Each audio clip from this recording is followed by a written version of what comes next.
Hello and welcome to the channel. I'm Dave. So let's say you've got your models, you've got your battle tome, and you've played a few games, but something, and you don't know what it is, just still feels a bit off. Perhaps your army isn't quite clicking, or you're just not sure how to approach the game. Now, hopefully this sounds like a familiar experience to many of you. Well, today we're going to figure this out.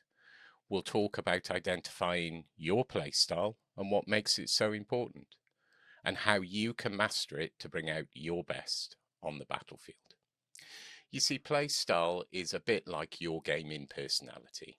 It's the way you approach decisions on the table, whether that's charging headlong into the fray, or hunkering down and holding the line, or even using clever tricks to outwit your opponent. In Age of Sigmar, we can break playstyles into three broad categories: an aggressive playstyle, a defensive playstyle, or a control playstyle. Now, each of these playstyles offers a really unique experience to the game and a very unique way of playing. So whether you're just getting started or you're ready to refine your strategy and dominate on the table, this video is all about helping you to discover your preferred playstyle. With countless games under my belt, I've learned how critical it is to understand the way you want to play, from the tactics you use on the battlefield to how you approach every decision in the game. So let's dive into some straightforward steps to help you identify your ideal playstyle in the Age of Sigmar, making your games more strategic, enjoyable, and critically uniquely yours. So let's get into it. At first, playstyle can be a bit of a amorphous concept, and it's used in two very distinct and very different ways. But at its core, it's a really simple concept. Playstyle is how you like to play and how your army wants to be played. It's really important to get these two distinctions clear right at the outset, because I see so many examples of where people don't get on with their armies because they're designed to be played in a specific way, but they're trying to play them in a completely different style. Now, hopefully this makes sense, because believe me, if you can get this right, you're going to be able to choose an army that plays to your play style, and you'll avoid that awful feeling of trying to make an army fit a play style it's just not very good at. So the critical question is, how do you identify your and your army's playstyle? Well, this is the key, and I'm going to break this down for you in a simple method. But before we go into this, let's just quickly recap over the common playstyles. Now, this can get really complicated, and the more you look into this, the more depth you can go into. But at its core, Age of Sigmar, much like any other tabletop wargame, has three main types of playstyle. These are aggressive, defensive, and control.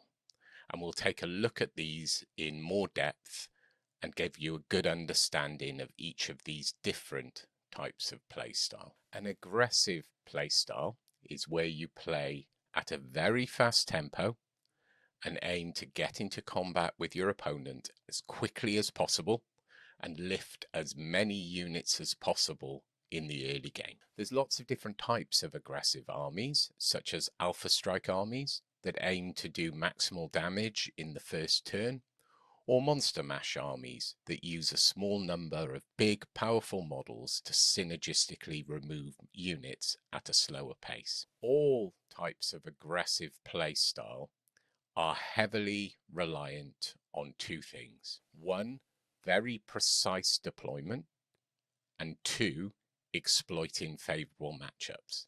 So you need to make sure that your units are deployed such that they can challenge other models as quickly as possible. And secondly, that you are selecting matchups for combat that are favorable to you over your opponent. Those two elements are absolutely critical to an aggressive playstyle. So here's an example of an aggressive playstyle army deployment. In this example, much like most aggressive playstyle armies in Age of Sigmar 4th edition, the main unit within the army will be very fast cavalry that have a decent damage output. And typically your opponent will want to deploy that cavalry to ensure that the cavalry are in best place to threaten your units as quickly as possible. And if we flip this the other way and you're playing as the aggressive play style player, then you're going to want to take as many of these high damage, fast units. You're going to want to get them across the board as quickly as possible, and you're going to want to get them into favorable matchups. So what do I mean by fast cavalry? Well, throughout all of these examples, aggressive, defensive, and control, I'm going to use Ossiarch Bone Reapers because they are one of the few armies where you can lean your army lists into being any one of those three play styles. Arguably, they're better at the first two than they are at the control play style, but they still have an ability to be used within a control playstyle. So within Ossiarch Bone Reapers, we have the Kavalos Death Riders, which are their cavalry unit. These have a pretty good move, a 10-inch move, so they can get across the board pretty quickly. But there's other army advantages that make these units incredibly good in an aggressive playstyle list. So first of all, you can take a battle formation for OBR that grants them a post-deployment 6-inch move. So now you've essentially moved 6 inches at the end of deployment, so before the first turn. You can then move 10 inches in the first turn, plus you can gain another additional 2 inches from a relentless discipline. And this overall gives this unit a 20 to 28 inch threat range in turn 1. So from the point of deployment, opponents' units that are within that threat range could be engaged in turn 1, which is absolutely huge. And that's why when you look at Ossiarch Bone Reaper lists that are doing really well at tournaments, they tend to stack quite heavily in these Death Riders. So one of the first elements of that fast cavalry is to ensure that they can get across the board quickly. And as you can see, looking at this war scroll, you can see how this unit can get across the board quickly.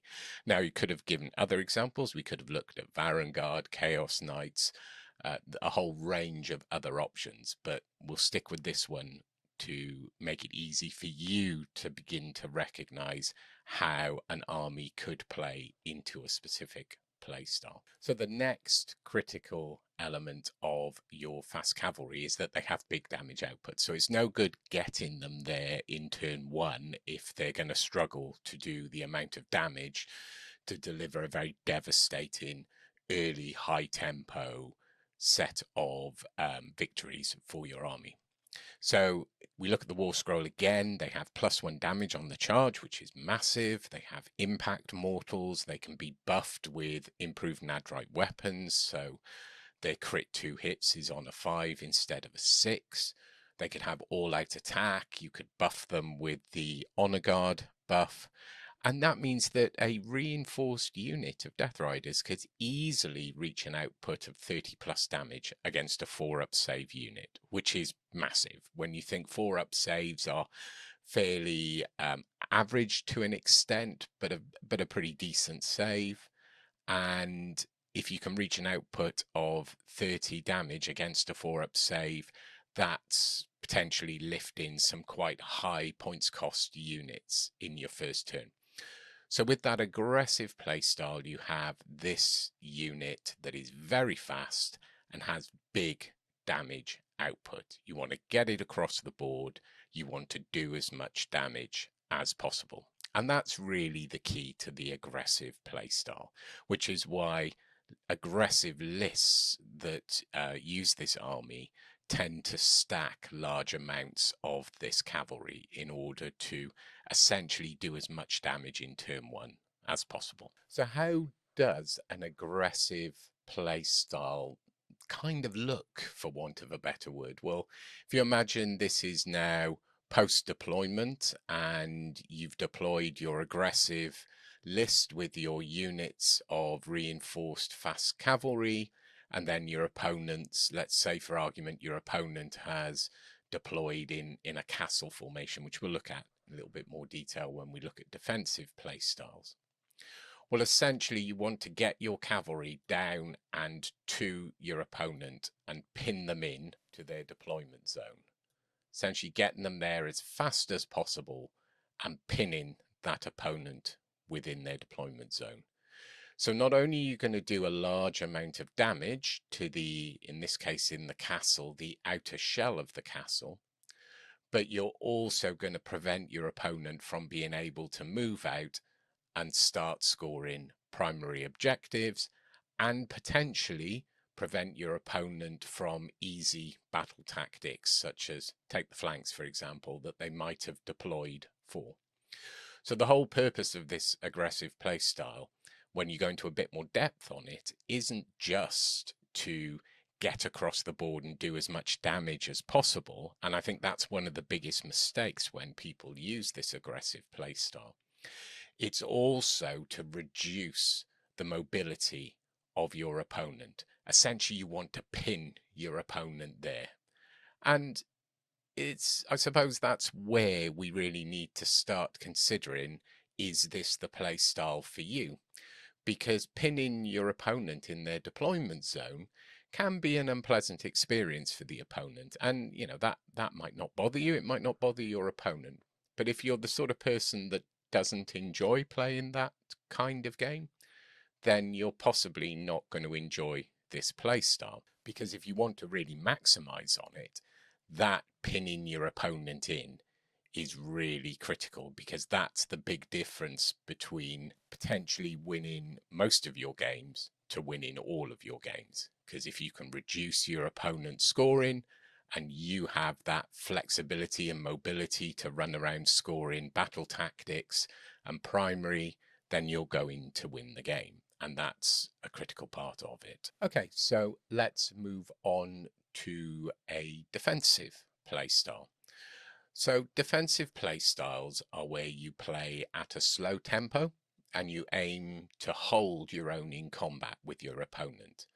And by doing this, you hope to grind out an advantage over a number of battle rounds. Defensive armies are typically divided into castle army builds that form up a tight defensive fortress to protect weaker force multiplier units and better synergize on buffs and debuffs. The other main type of defensive army is the hold the line armies. Now these distribute out further. They don't necessarily form one big castle. They tend to distribute out across the battlefield and hold on to objectives with durable units that are really hard to shift. With all types of defensive playstyle, the real key is forcing your opponent into disadvantageous engagements. So what you want to do is be in a situation where your opponent is either overcommitting or undercommitting resources, preferably undercommitting resources. And by doing that, you're then over time outliving your opponent. Your units are going to last on the table longer than your opponent. That's the first thing. The second thing is that you want to tie up your opponent's units, because if your opponent's units are in a no-win combat with one of your units, then they're not out there scoring primary points or potentially scoring primary points or scoring battle tactics, which will win you the game. The second big element of defensive playstyle is maintaining that strong defensive positioning. The problem with the defensive playstyle is that it is very dependent on you positioning your units perfectly. If you position your units badly, then your opponent can potentially still score primary objective points, or you position your units in the way that your opponent can make the matchups advantageous to them. And that's your main weakness with this playstyle. So this is an example of a classic castle style build with strong units surrounding a center of weaker force multiplier units. Now with this style, You can't always pick your matchups, but what you're looking to do is to force your opponent to potentially undercommit in the matchups, and therefore you can take your advantages where you can. And you can see in this castle build, the hammer's slightly behind the defensive block, which could be solid units or could be a cheap set of chaff units simply to hold up your opponent's better units. And then you can use your strategy to pick where the hammers will engage. So you're effectively determining which matchups are occurring and are advantageous to you. So sticking with the OBR theme, what do we mean by a defensive unit? Well, there's a couple of things you want to look for. And in OBR, Mortec Guard are the classical defensive unit. They're relatively points cheap. They have an unmodifiable 4-up save if they haven't moved, which is massive, which means that they can take on units with incredibly high rend and still be quite survivable. They also have the option of recursion if you take a specific battle formation or a harvester or a bone shaper. But on top of that, they also have a moderately good output. They actually do slap back and can, over time, grind down your opponent's units.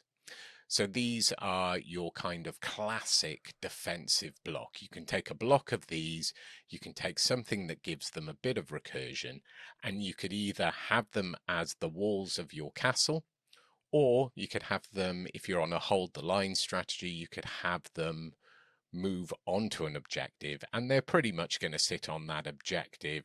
They're going to have a pretty decent objective control on there, particularly if you reinforce them, and they're going to sit on that objective and pretty much deliver you the primary points on that objective, or force your opponent to overcommit in order to shift them or take control of the objective. So when you're looking at a defensive build, these are the kind of units that become the real core of the shell of your castle or the nucleus of your hold the line on objectives. They're a really great unit. Okay, so how does a defensive play style look in practice? Well, essentially, one of the critical elements of playing in a defensive playstyle is to not overreach. And that's the easiest mistake to make. It can be very easy to want to get your units into combat quicker than they need to be.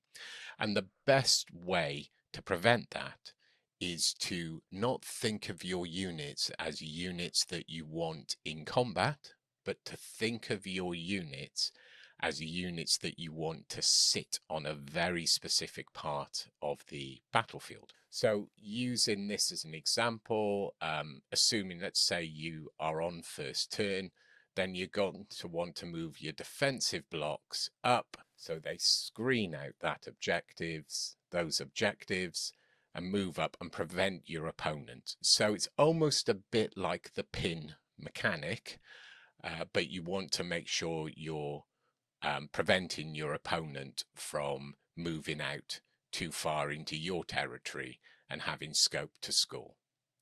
Now, if we assume that the opponent is on first turn, then your opponent moves forward. They will split units out to engage your defensive wall. Now, this is where the hammers come in on this castle formation, because you're able to choose where to commit. So you can look at your matchups, for example, here and here, and decide whether your hammers are going to support there or they're going to support there. So you're able to essentially dictate the commitment level of your units into your opponent, and that's incredibly powerful, because that means you can then create matchups that favor you.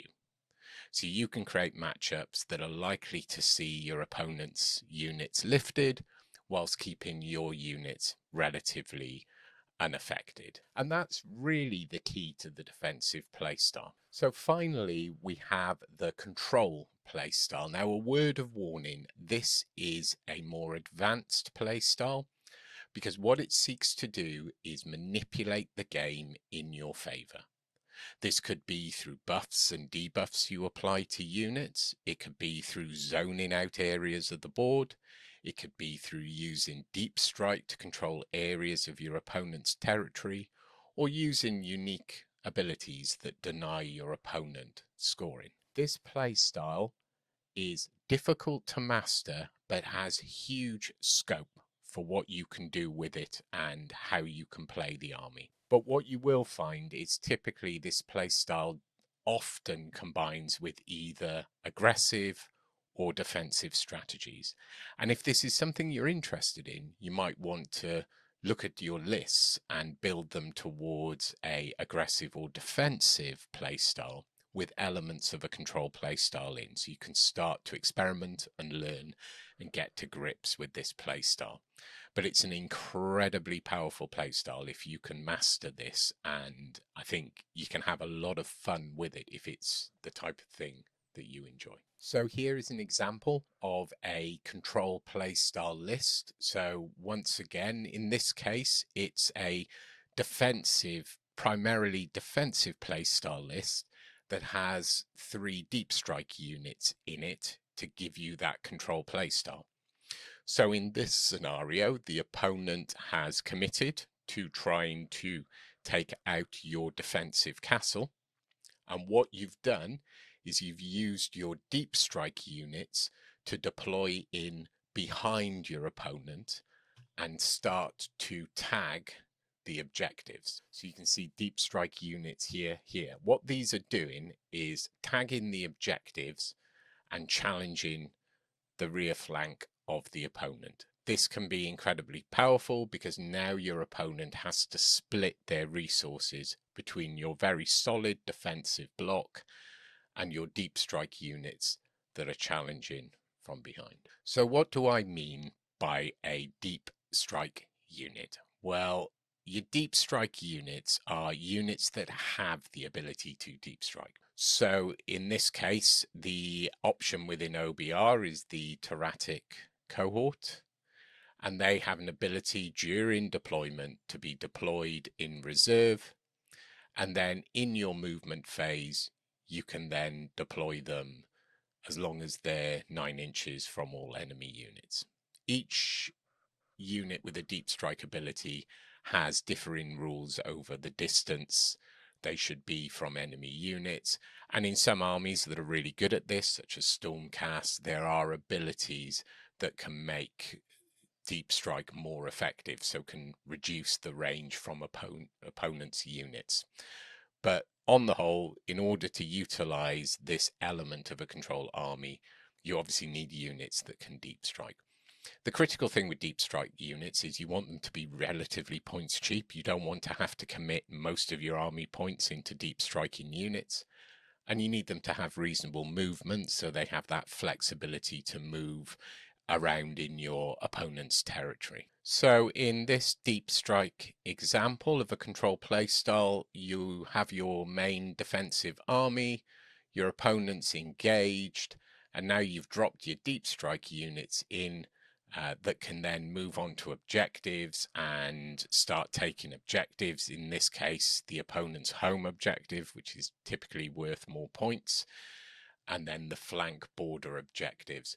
Or you could use these deep strike units to come in and challenge your opponent. This is really powerful if your opponent is also a castle build. So if you have 2 defensive builds against each other, and you have deep strike units that have relatively good damage output, then you can start to challenge the softer part of your opponent's castle. But essentially, if you get this right, you can pin your opponent into that area of the board, which then frees you up to go out and score battle tactics and prevents your opponent from easy battle tactics or primary scoring. Okay, so let's take a moment and reflect on what thing you enjoy the most when playing games of Age of Sigmar. So we're going to call these our personal wins. And everyone has their own set of personal wins that they want to achieve during their games. One of the most common personal wins is that people want to be able to lift units off the table. And I mean, that makes complete sense. This is a war game, and your toy soldiers lifting a unit of your opponent's toy soldiers off the table feels good. But this can feel equally good, regardless of the army types, and therefore doesn't really define your playstyle.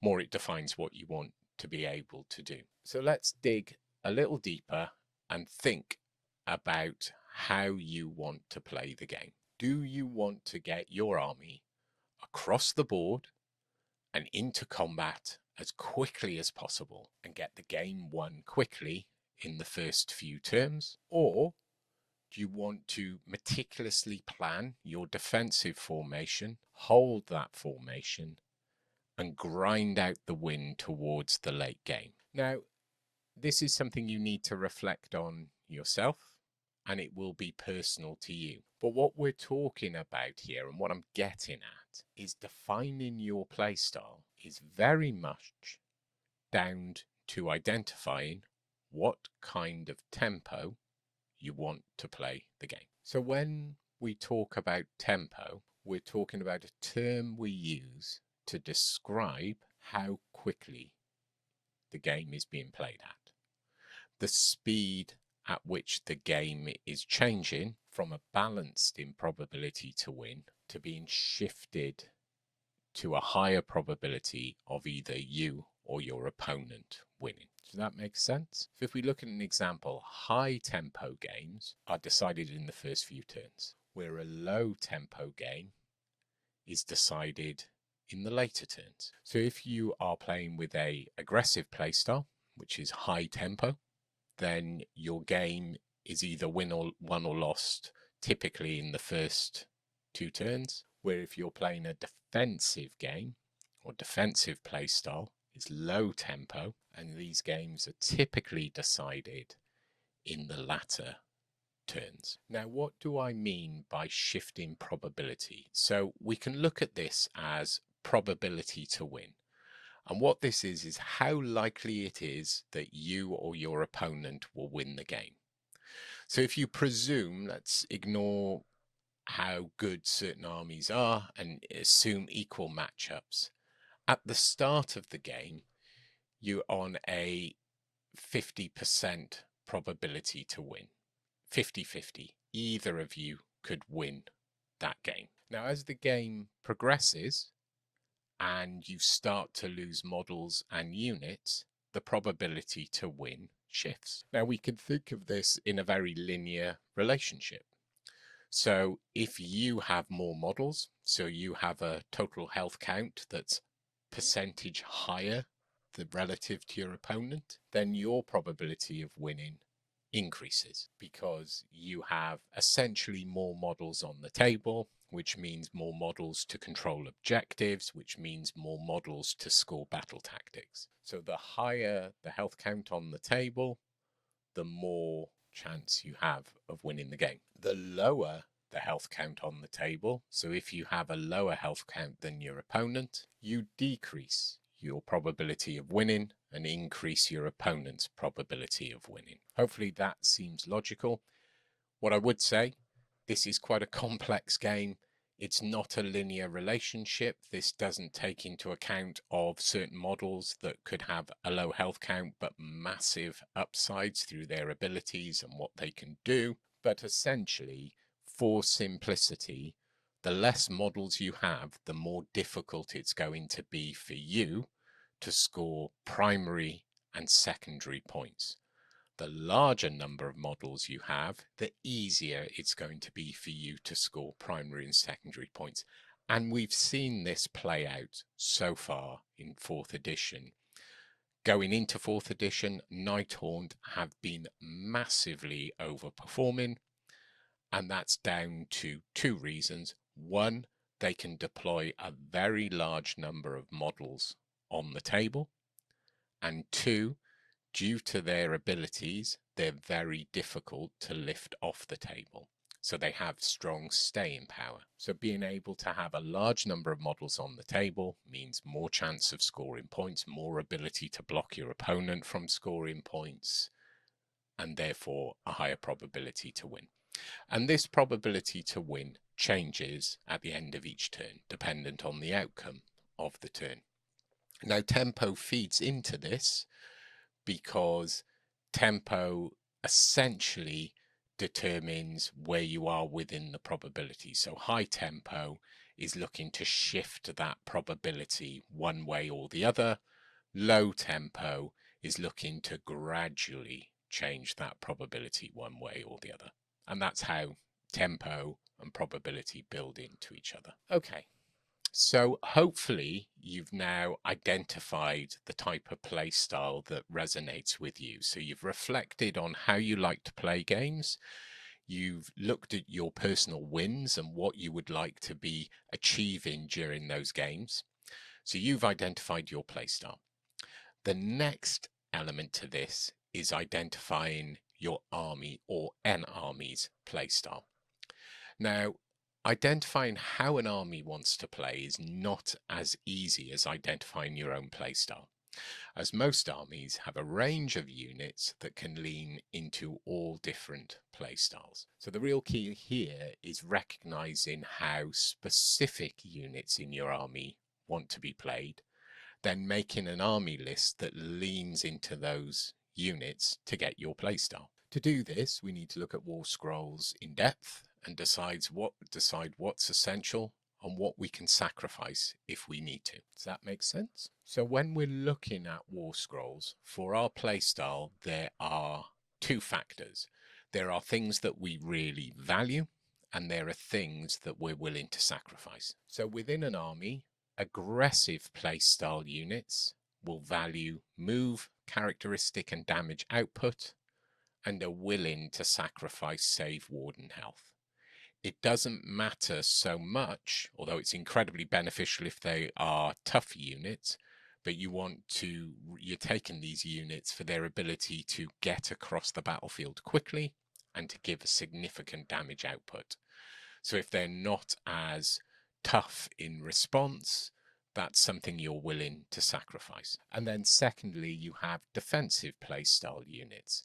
For these units, you're going to value save, ward, and health because you want these units to stay on the board for as long as possible.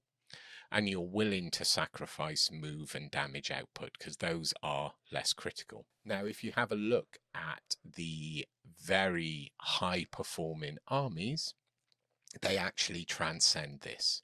So the high performing armies, let's take Slaves to Darkness, for example, you have Varangard and Chaos Knights that alongside having very good move, very high damage output, they also have a very good save and health. And then similarly in other units, if we look at OBR, for example, you have Morghast that have very good save, ward, and health, and very good move and damage output. So when you're looking at your army and how it wants to be played, and you're looking at your individual war scrolls, remember that whilst you're prioritizing these things, some armies actually have units that are good aggressively and defensively.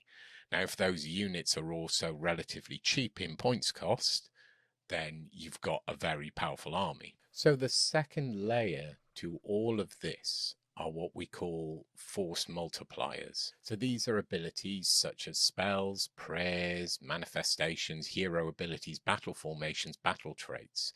These are all abilities that boost the playstyle of your units, and if synergized well, can be the difference between playing an army that doesn't seem to gel with your playstyle or having that feeling that your army is in sync with the way that you want to play it. And you know what? Actually, it's as simple as that. When it comes to identifying your playstyle and your army's playstyle, it's about first making sure that you know how you want to play.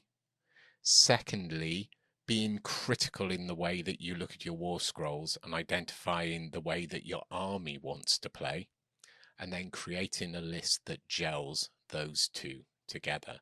And if you do that, you'll find something that really works for you and you'll have a lot more fun playing games. So just to summarize everything, playstyle is how you and your army want to play. The three main play styles are aggressive, defensive, and control. Pick your play style based on your personal wins, then pick your army to fit your playstyle based on war scrolls.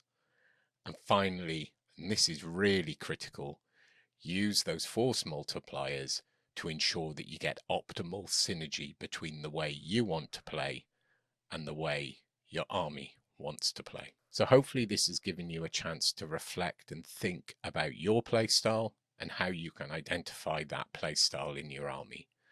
The real key to having fun and developing in this game is finding a synergy between how you want to play and how your army wants to be played.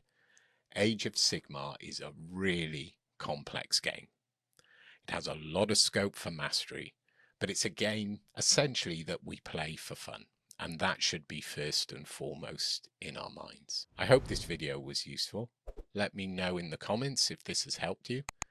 And if you're struggling to identify your playstyle and an army to complement that, let me know. I'm always happy to help. You can pop comments down on this video, or you can join our Discord server, which links are available on the channel page. But till next time, I hope you have a positive hobby journey. Bye for now.